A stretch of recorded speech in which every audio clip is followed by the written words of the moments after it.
ሰላም ጤና ይስጥልኝ እንደምን አላችሁ ጌታ ቤተሰቦች ዛሬ ደግሞ ደስ የሚል የምስጋና ፕሮግራም ነው ይዘንላችሁ የመጣ ነው እግዚአብሔር አሳካለን ጌታ ረዳን ስሜ ትግስት አሰፋ እባላለሁ በቦሌ ክፍለ ከተማ ወረዳ 4 አስተዳደር የሴቶች ህፃናት ማህበራዊ ጉዳይ ጽፈት ቤት ኃላፊ ነኝ እንግዲህ አሁን እንደምታዩኝ ዶክተር አዲስ ሁለተኛ ደረጃ ትምህርት ቤት ውስጥ እገኛለሁ አባባሽ ሰይድ እባላለሁ የወረዳ 4 ብልጽግና ፓርቲ ቅርንጫፍ ጽፈት ቤት ኃላፊ ነኝ ስሜ ታጁ መሐመድ ይባላል የቦሌ የዶክተር አዲስ አለማየሁ ሁለተኛ ደረጃ ትምህርት ቤት ዋና ርዕሰ መምህር ነኝ አሁን ዛሬ በሆነው የተሰማኝ ስሜት ሴቶች በጣም ችግር ላይ ነበሩ ተማሪዎቻችን አሁን ይሄ ነገር በመምጣቱና በመሰጠቱ በጣም ጥሩ ነው ሰላም እንዴት ናችሁ ሃና ደሞዝ ይባላልው የጤና ባለሙያ ነኝ ዛሬ የተገኘነው በዶክተር አዲስ አለማየሁ ሁለተኛ ደረጃ ትምህርት ቤት ነው እዚህ መጣነበትም ምክንያት ለሴቶች እህቶቻችን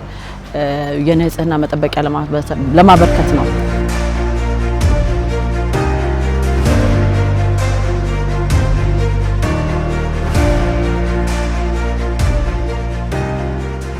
ዛሬ ለተደረገልን እርዳታ ለተማሪዎቻችን ለሴት ተማሪዎቻችን የንጽህና መጠበቂያ ነው የተደረገልን በቤተክርስቲያኑ በጣም ደስተኞች ነን ተማሪዎችን እንደዚህ ማገዝ ሁሉ ጊዜም ቢሆን ከኛ ጎን እንዳይለዩ ነው የምንፈልገው ምክንያቱም መንግስት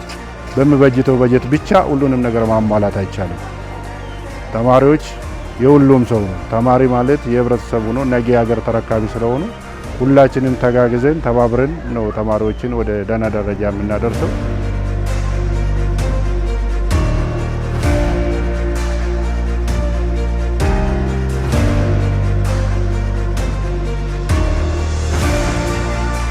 ይሄው የእግዚአብሔር ቤተሰብ ቤተክርስቲያን ከሴቶችና ህፃናት ከወረዳ 4 ጽፈት ቤት እንዲሁም ከወረዳ 4 አስተዳደር ጋር በመሆን ለሴት እህቶቻችን እድሜያቸው ከ14 ዓመት በላይ ለሆኑ ሴት እህቶቻችን የሞዴስ አገልግሎት ተጠቃሚ እንዲሆኑ የተለያዩ አካላትን በማስተባበር በስጦታ መልክ ለበርካታ 200 ለሚደርሱ ትምህርት ቤት ለሚማሩ ሴት እህቶቻችን ለነሱ ይሄንን ይዞ ነው የመጣው እንግዲህ ይህ ቤተክርስቲያን ይሄን የተቀደሰ ተግባር ሲያስብ ያው ቤተክርስቲያን በዋነኛነት የተቋቋመለት ዓላማ መልካም ተግባር ቢሆንም ደግሞ ይሄንን ተግባር አስበው በዚህ አይነት ሁኔታ የሚያደርጉ እጅግ በጣም ውስኖች ናቸው ከዚህም ውስጥ አንደኛው ደግሞ የሕያው እግዚአብሔር ቤተሰብ ቤተክርስቲያን ነው ያውን ባየሁት ስለዚህ ይህ ቤተክርስቲያንን በቅድሚያ በወረዳ 4 አስተዳደር ጽፈት ቤትና በብልጽግና ፓርቲ ቅርንጫፍ ጽፈት ቤት ስም እጅግ አድርጌ ልባዊ ምስጋናዬን እያቀረብኩኝ ከዚህ ቤተክርስቲያን ደግሞ ሌሎች አካላት ሌሎች ቤተክርስቲያንም እንደዚህ ትምህርት ቤት ላይ ለሚገኙ እድሜያቸው ለዚህ የደረሰ ሴት እህቶቻችንን እንዲያግዙ እንዲደግፉ ጥሬንም አስተላልፋለሁ ምክንያቱም ይሄ ሞዴል አርአያ መሆን ነው ይሄ ተግባርና ይህ ቤተክርስቲያን ደግሞ ለዚህ ፈርቀዳጅ ሆኖልናል እንደወረዳችን ሌሎችንም በዚህ አጋጣሚ ለሴት እህቶቻችን ለነዚህ ታዳጊ ህፃናት የሞዴስ ተጠቃሚ እንዲሆኑ በተለይ ይህ ሞዴስ ደግሞ ከሌላው ለየት የሚያደርገው እያጠቡ በቆይታ ጊዜውም ለ2 ዓመት ይቆያል የሚል ነው ከጤና ባለሙያዎች የምክር አገልግሎት የተሰጠውና አጠቃቀሙንም ግልጽ በሆነ መመሪያ ሰጥተው ስላስተማሩ እጅግ አድርገን እናመሰግናለን ስለዚህ እንዲህ አይነትን ድጋፍ ደግሞ ሌሎች ከነዚህ ቤተክርስቲያን ተምረው እንዲያደርጉልን በዚህ አጋጣሚ ጥሪያችንን እናስተላልፋለን በድጋሚ የሕያው ቤተሰብ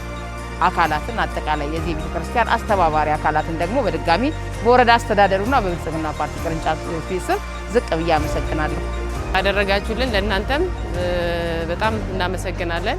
በቀጣይም እናንተም ሌሎች ድርጅቶችም ዛሬ ለሴቶች ብቻ ነው ይሄን ድጋፍ የተደረገው ለሌሎች ተማሪዎችም በዚህ መልኩ ድጋፍ እንድታረጉልን እነዚህ ተማሪዎች የነገ ሀገር ተረካቢ ናቸው እነዚህን ማገዝ ማለት ሀገርን ማገዝ ነው ራዕይ ያለው ተማሪ መፍጠር ነው እነሱ ደግሞ ተቸግረው ከትምህርት ቤት እንዳይቀሩ ይሄን የሞዴስ ድጋፍ አድርጋችሁልናል ቀጣይም ሌሎች እናንተን አይነት ወጣቶች ድርጅቶች እነዚህን ተማሪዎችን ማገዝ ሌሎችንም ማካተት ያስፈልጋል እናንተ ግን ላደረጋችሁልን ነገር በወረዳው አስተዳደር ስም ከልብ አመሰግናለሁ ቤተክርስቲያንን የሕያው እግዚአብሔር ቤተሰብ ቤተክርስቲያንን ማገለግልበትን ራዕይና ከእኔም ጋር በተለያየ መንገድ ቆማችሁ ሰፖርት ያደረጋችሁ ያላችሁ የቤተክርስቲያናችን ፓርትነሮች ቴንክ ዩ ዩ አር ብለስድ እግዚአብሔር በጣም የባረካችሁ ሰዎች ናችሁ አሁን እንኳን ይሄን ቪዲዮ የተቀረጸነው እዛው ትምህርት ቤት ነው ዶክተር አዲስ አለማየሁ ትምህርት ቤት የሃይ ስኩል ትምህርት ቤት ነው ለሃይ ስኩልም ለኤሌመንተሪም በሚበቃ መልኩ ነው እግዚአብሔር የረዳን ይሄን ነገር ለማድረግ እግዚአብሔርን እጅግ አድርገን እናመሰግናለን ይህንን ቪዲዮ የምትመለከቱ ሰዎችም ኢንቫይት ላደርጋችሁ ፈልጋለሁ ከቤተ ክርስቲያናችን ጋር በተለያየ አቅጣጫ በተለያየ መንገድ አብራችሁን እንድትቆሙና ቮለንተሪ ሆናችሁ ብዙዎችን የመርዳት ራዕይ ስላለን ለብዙዎች የመርዳት ራዕይ ስላለን አብራችሁን ቆሙ። በዚሁ መንገድ ነው ትምህርት ቤት ሆስፒታል ያለን የመገንባት ሐሳብ ያለን። እግዚአብሔር በአንድም በሌላም የሚረዳችሁ ሰዎች አብራችሁን ቆሙ፣ ተባረኩ። በተለይ የቲክቶክ ቤተሰቦች ደግሞ አብራችሁን ስለቆማችሁ ገንዘባችሁን ሳትሰስቱ ከተለያየ ሀገር ከአሜሪካም ከጀርመንም ከስዊድንም ካላችሁበት ቦታ ሆናችሁ ከኢትዮጵያም አንድ ላይ በመሆን ገንዘብን ሰጥታችሁን እዚህን ለማድረግ ችለናልና ወዳችኋለሁ። ጌታ ኢየሱስ ይባርካችሁ። ለሙታን ሕይወትን የሚሰጥ የሌለን እንዳለ አድርጎ የሚጠራ ሕያው እግዚአብሔር ይባርካችሁ። ኢየሱስ የተባረከ ተስፋችን ነው። እግዚአብሔር ኢትዮጵያን ይጠብቅ ይባርክ። አሜን። ተባረኩ።